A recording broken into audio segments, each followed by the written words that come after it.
In this piece, we have a lot of eighth notes and quarter note runs. Typically in the melody, measures 4, starting measure 8, measure 29, we have the melody there.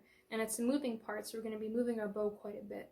One of the things I'm going to look at is different ways we can make our eighth notes slightly separate, because in this piece, they're not going to be wishy-washy legato.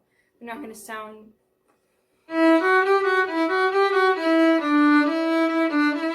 That's too wishy-washy legato. It's not the correct style for the piece. So what we're going to do is we're going to look at different ways we can make our eighth notes sound separate along with our quarters.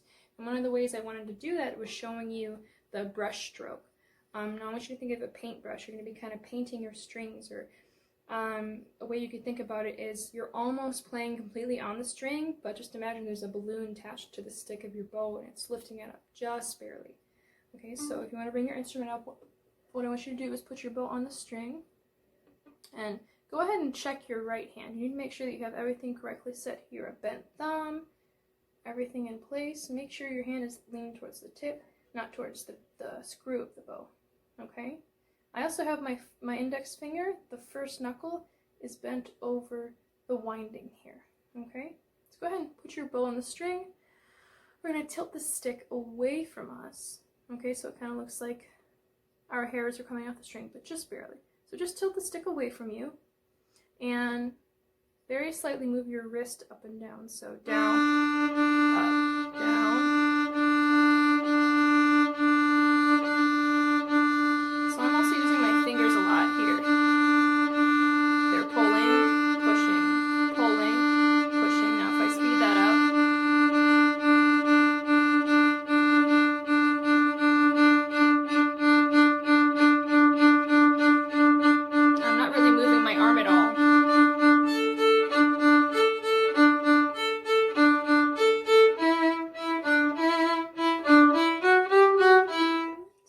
looking at.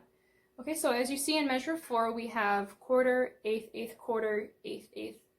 And then in measure 5, we have 1 and 2 and 3, 4. So let's go ahead and look at measure 4. I'm going to be turning on my metronome so we can play along to the beat.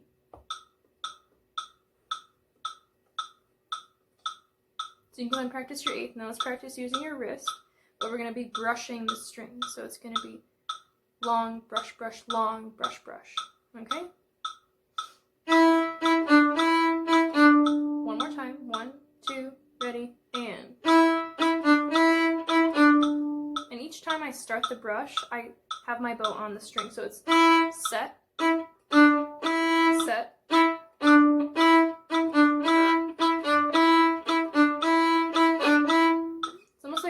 Tiny retake, but I'm just not lifting my bow off the string. I'm just stopping it so I get a clean start on the eighth notes.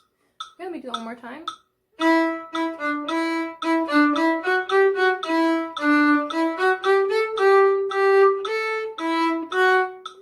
Now that we've looked at the different ways we can play our quarter notes, or sorry, our eighth notes separate from one another, just with a tiny bit of space. Even though they're not staccato, we just want a little space.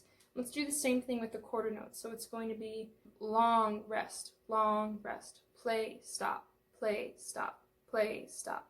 Okay, so let's look at that. Let's do it in tempo. Pick any open string you want. I'm going to do mine on open D string. Stop, stop, stop.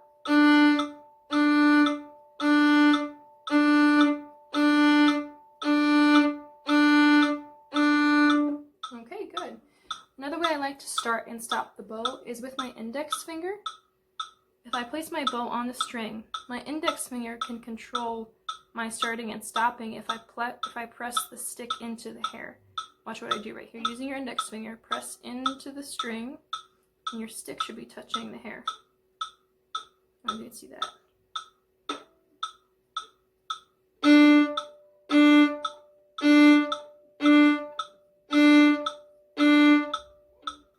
It aids in having nice and clean entrances, nice and strong entrances. Okay? One of the things I'm going to look at there is making sure that we're not rushing those eighth notes. So I have the metronome on right now. And what I want you to do is accent using your index finger, so accenting the bow.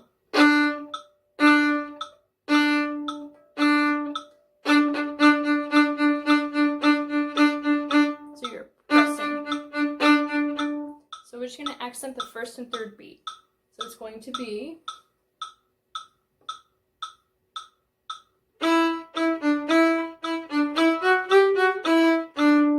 just make sure you're accenting the downbeats of your eighth notes. So we don't want to start rushing. Rushing just means you're racing yourself to get to the next beat and you're not staying in tempo. So 1 and 2 and 3 and 4 and. Okay, if you notice in measure 6, we have a fourth finger A played on D string. It's really important that we get that in tune. And one of the ways that we can do that is by measuring up. Measuring up or fingering up, we're going to do open D, E, F sharp, G. Now a whole step to A. You're not going to be really able to reach for that if your hand is like this. You're not going to be able to do that. So you make sure you have no pancake hand. No part of your hand right here should be touching the neck at all. Okay, so make sure it's nice and straight so that I can tape a ruler right here. Also, you need to bring your elbow down and under and around. You should be able to see it through the C, and your wrist should be above the fingerboard. Not your wrist, I'm sorry. Your fingers, your knuckles right here. Your knuckles should be above the fingerboard. I should be able to stick a pencil right through that tunnel right there. Okay? So your elbow is not going to be sticking out this way. You're not going to have a pancake hand. You bring your elbow nice and under. It's going to be under. You should be able to see it right here. And your knuckles are elevated. Okay, they're above the fingerboard. Okay. So we're going to measure up to that A again.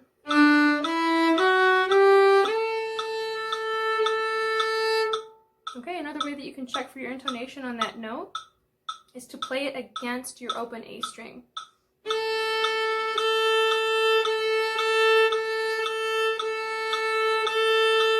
Okay, now you can do a double stop as well.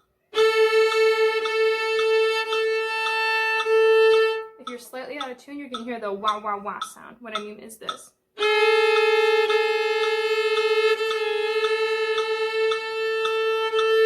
Did you hear it resolve? Okay, let's do it one more time.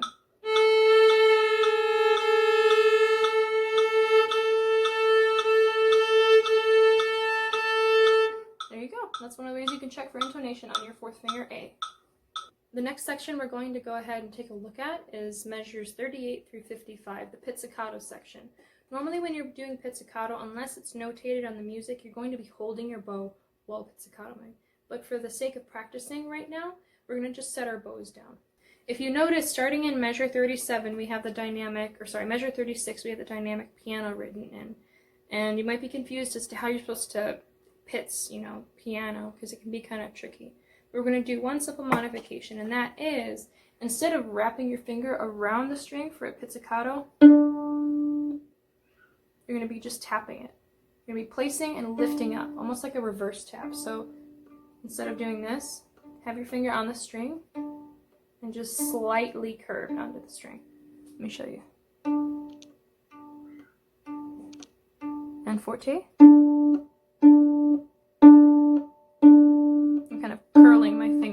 This one I'm just lifting, and it's more on the left side of the string, so I'm not lifting it. And if your finger isn't sticky enough to do that, I would go ahead and just swipe some rosin on your finger. It's a really good way to get your string to stick to your finger enough to make a sound. Otherwise, it might not be even making a sound. It might be pianissimo when it's just piano there.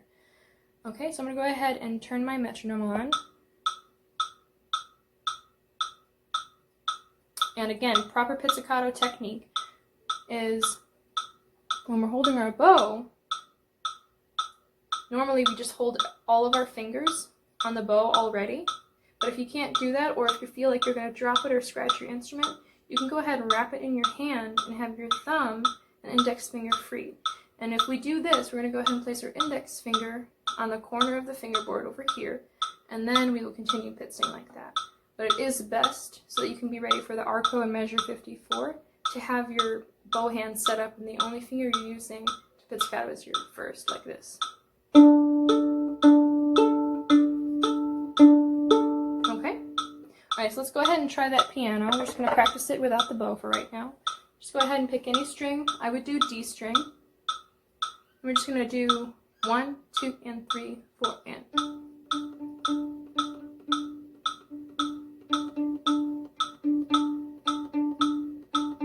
Can you do that piano? Make sure your finger's over the fingerboard. I'm not tapping it like this. My finger's already there at the beginning of the beat, and it's slightly on the left side of the string. Okay, now let's do forte. Forte pizzicato, you're gonna lift your finger or move your finger underneath the string so that you lift more of the string when you play.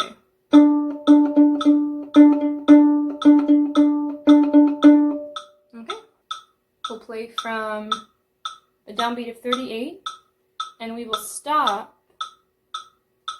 on the downbeat of 54. Now let's do that with our bow in our hand. Again, if you can't do it with just your index finger, go ahead and wrap your bow in your hand, just like that, so you have your thumb and your index finger free. Let's do that one more time. 1, 2, 38, ready, and.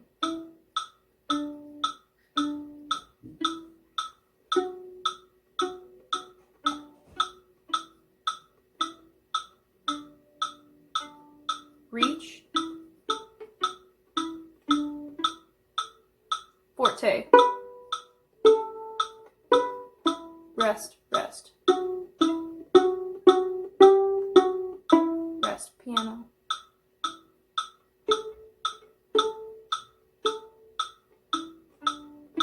Rest, rest. Rest, rest.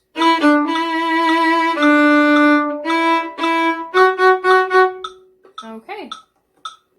We're going to do the pickup to 54. Let me turn on my metronome.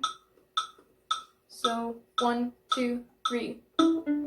Rest, rest. If you can, try to set your bow on the string on beat 3 of 54. So let me do that again. Starting on the 4th beat of 53. Here's the first 3 beats. 1, 2, 3. Rest, set. Okay, let's try that one more time.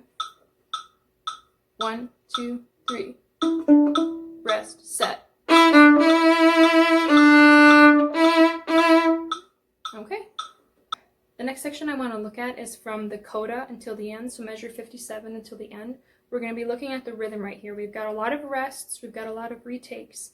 Let's go ahead and start from 57. We'll be clapping it first before we play it as a warm-up, and then we will be counting out loud as well. 1, 2, ready, and 1, 2, 3, 4, 1, 2, 3, 4, 1, rest, rest, 4 and 1, rest, rest, 4 and 1, rest, 3, rest, 1 and 2, rest, rest. The next thing I want to look at is measure 59, 60, 61, and 62. So basically the last 4 measures. What we're going to do right there is we're going to play, rest, set, rest, set. So you're going to be retaking on beat 2 and setting your bow down on beat 3, right where that little comma is, our breath mark, or in our case, our retake mark, okay? So let's go ahead and do that against the metronome. Measure 59. 1, 2, ready, and rest, set, rest, set, rest. Another thing that's important to note is I am in the lower half so I can get the cleanest start and also the loudest sound too. Make sure you're using your index so you can produce a nice loud sound. The reason I say that is because if I don't use my index for that forte, whereas if I press into the string with my index, it creates a much louder sound, and that's what you want, especially at the end of a piece. One thing real quick is the quarter notes, they need to have a little bit of space in between them as well. You want there to be a tiny bit of space in between so you're not doing staccato or legato. It's somewhere in between. 1, 2, ready, and.